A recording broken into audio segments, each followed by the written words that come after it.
नमस्कार दोस्तों, बहुत बहुत स्वागत है आप सभी का हमारे YouTube चैनल पे। आज के इस वीडियो में हम लोग क्लास 12th बायोलॉजी का यानी कि बायो का VVI ऑब्जेक्टिव क्वेश्चन करने वाले हैं झारखंड बोर्ड कंपार्टमेंट एग्जाम 2024 के लिए। तो अभी जो क्वेश्चंस हम आपको करवाने वाले हैं ये सब एकदम VVI क्वेश्चन से इसी टाइप के क्वेश्चंस आपके कंपार्टमेंट एग्जाम में पूछे जाएंगे। तो चलिए फटाफट क्वेश्चन नंबर 1 से स्टार्ट करते हैं।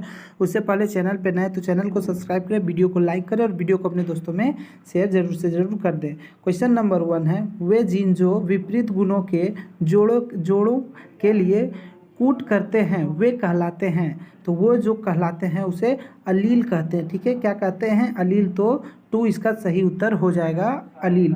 ठीक है, क्वेश्चन हिंदी और इंग्लिश दोनों में है तो आप लोग मिलाते चलिएगा इंग्लिश वाले। ठीक है, अलील। अगला प्रश्न हम लोगों का है 2 नंबर, मानव मादा में अंड जनन की प्रक्रिया कब प्रारंभ होती है? तो इसकी मानव मादा में अंड जनन की जो प्रक्रिया है वो भ्रूणीय परिवर्धन के समय क्या होता है? प्रारंभ होता है। तो डी इसका 4 इसका ए इसका सही उत्तर हो जाएगा। अगला प्रश्न हम लोगों का 3 नंबर है। 3 नंबर प्रश्न है, कोशिका विभाजन की किस प्रवस्था में डीएनए की प्राकृतिक बनती है? तो डीएनए की जो प्राकृतिक है वो एस प्रवस्था में बनती है। तो 2 इसका सही उत्तर हो जाएगा बी, एस प्रवस्था में। ठीक है, किसमें? एस फेस में। ठीक है, अगला प्रश्न हम लोगों का 4 नंबर है। 4 नंबर क्वेश्चन है, निम्नलिखित में से कौन सा समयुग्मकी की उदाहरण है? तो समयुग्मकी का जो उदाहरण है वो है कैलेंड्रोफोरा। ठीक है, कैलेंड्रोफोरा जो है ये समयुग्मी की उदाहरण है। तो सी इसका सही उत्तर हो जाएगा 3। ठीक है, आप लोग आंसर को मिलाते चलिए इंग्लिश वाले जो भी हैं। ठीक है, अगला प्रश्न हम लोगों का 4 नंबर है, ऑटोमोबाइल निष्कर्षण से सबसे हानिकारक धात्विक प्रदूषक है? तो सबसे ज़्यादा जो हानिकारक धात्विक है तो वो है लेड। ठीक है, तो ए इसका सही उत्तर हो जाएगा 1। ठीक है, लेड।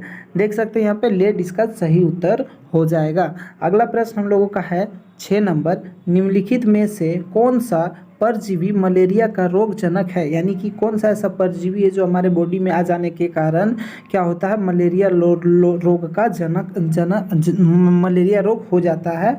तो प्लाज्मेडियम। ठीक है, प्लाज्मेडियम। तो 2 इसका सही उत्तर हो जाएगा। अगला प्रश्न हम लोगों का 7 नंबर है, आप लोग देख सकते हैं। ठीक है, अगला प्रश्न 7 नंबर हम लोगों का है, डार्विन का सिद्धांत आधारित है। तो बच्चों डार्विन का जो सिद्धांत है जो आधारित है वो प्राकृतिक चयन पर। ठीक है, प्राकृतिक चयन पर आधारित है। तो 7 का 3 इसका सही उत्तर हो जाएगा, प्राकृतिक चयन पर। ठीक है, तो सी इसका सही उत्तर हो जाएगा।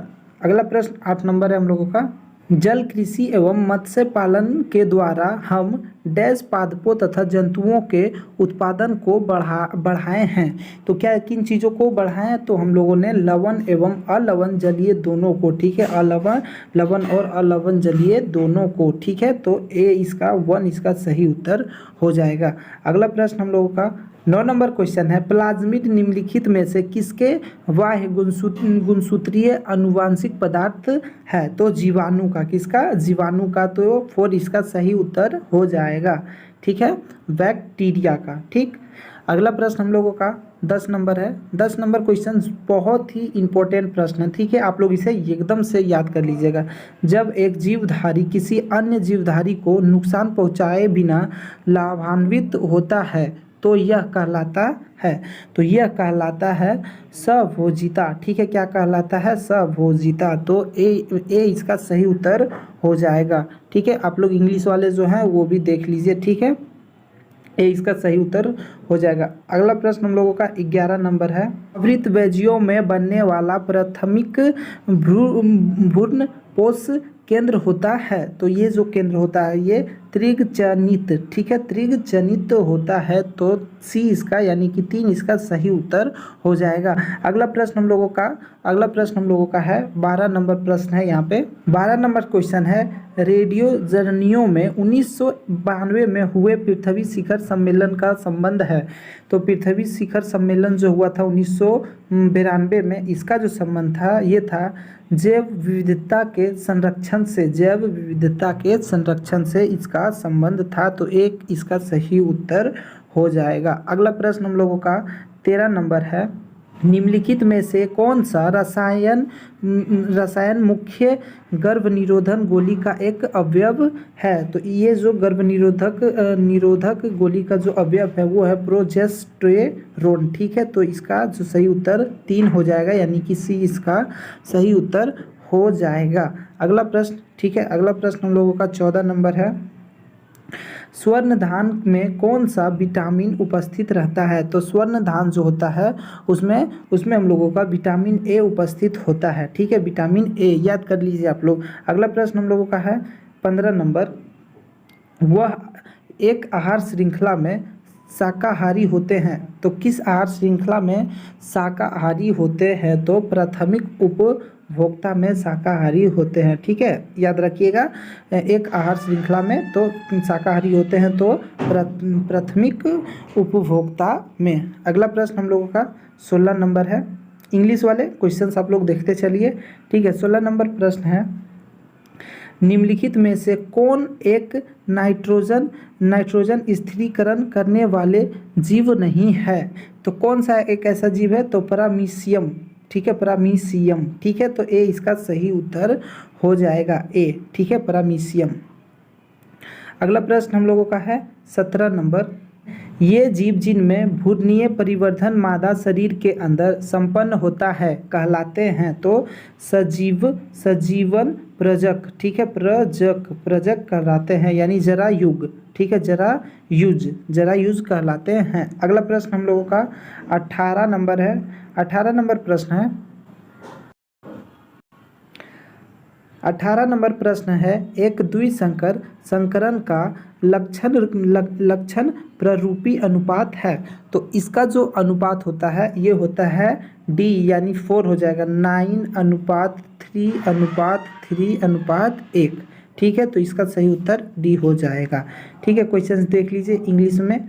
अगला प्रश्न हम लोगों का 19 नंबर है, गेहूं का हिमगिरी किस्म किस रोग के प्रतिरोधक होते हैं? तो गेहूं के जो हिमगिरी किस्म होते हैं वो किस रोग के प्रतिरोधक होते हैं? तो पर्ण तथा धारी कीटट का। ठीक है, किसका? ए इसका सही उत्तर हो जाएगा। अगला प्रश्न हम लोगों का है 20 नंबर, ये क्वेश्चंस देख लीजिए। अगला प्रश्न 20 नंबर है, 20 नंबर क्वेश्चन है, केंद्रीय प्रदूषण नियंत्रण बोर्ड के अनुसार किस व्यास के आधार के कणिकीय पदार्थ मानव स्वास्थ्य के लिए नुकसानदेह है? तो 2 से 5 और इससे कम। ठीक है, 2 और 5 से या फिर इससे कम, तो इसका 4 सही उत्तर हो जाएगा। अगला प्रश्न यहाँ पे देख सकते हैं।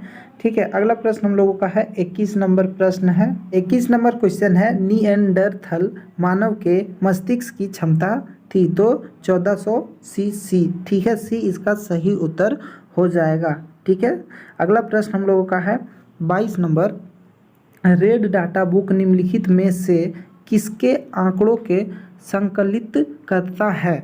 तो ये जो आंकड़े हैं ये किसके आंकड़े को संकलित करता है? तो विलुप्त पर्याय पौधों एवं जंतुओं के। ठीक है, जो पेड़ पौधे या फिर जंतु विलुप्त हो जाते हैं उनके डेटा को। ठीक है, अगला प्रश्न हम लोगों का 23 नंबर प्रश्न है, तब चक्र के किस दिन अंडोत्सर्ग संपन्न होता है? तो ये किस दिन संपन्न होता है? तो ये 12 से 16 दिन में। ठीक है, 12 से 16 दिन में, तो डी इसका सही उत्तर हो जाएगा। अगला प्रश्न हम लोगों का 24 नंबर प्रश्न है, वह प्रक्रिया जिसके द्वारा डीएनए से आरएनए का निर्माण होता है कहलाता है? तो ये जो प्रक्रिया है ये अनुलेखन से। ठीक है, अनुलेखन, तो बी इसका सही उत्तर हो जाएगा 2। ठीक है, अगला प्रश्न हम लोगों का 25 नंबर क्वेश्चन है जो कि लास्ट क्वेश्चन है, किण्वन की प्रक्रिया में कार्बोहाइड्रेट के टूटने से कौन से पदार्थ उत्पन्न होते हैं? तो इसमें जो है इथेनॉल एवं कार्बन डाइऑक्साइड उत्पन्न होते हैं। ठीक है, इथेनॉल एवं कार्बन डाइऑक्साइड किण्वन के समय। ठीक है, तो देख लीजिए। ठीक है, इथेनॉल एंड कार्बन डाइऑक्साइड। तो अभी हमने टोटल 25 क्वेश्चन किए हैं। इसी तरह का हम आपको क्वेश्चंस करवाते रहेंगे। वीवीआई क्वेश्चन चैनल पे नए हैं तो चैनल को सब्सक्राइब करें, वीडियो को लाइक करें, वीडियो को अपने दोस्तों में शेयर करेंगे। फिर मिलेंगे नए वीडियो में, तब तक के लिए धन्यवाद।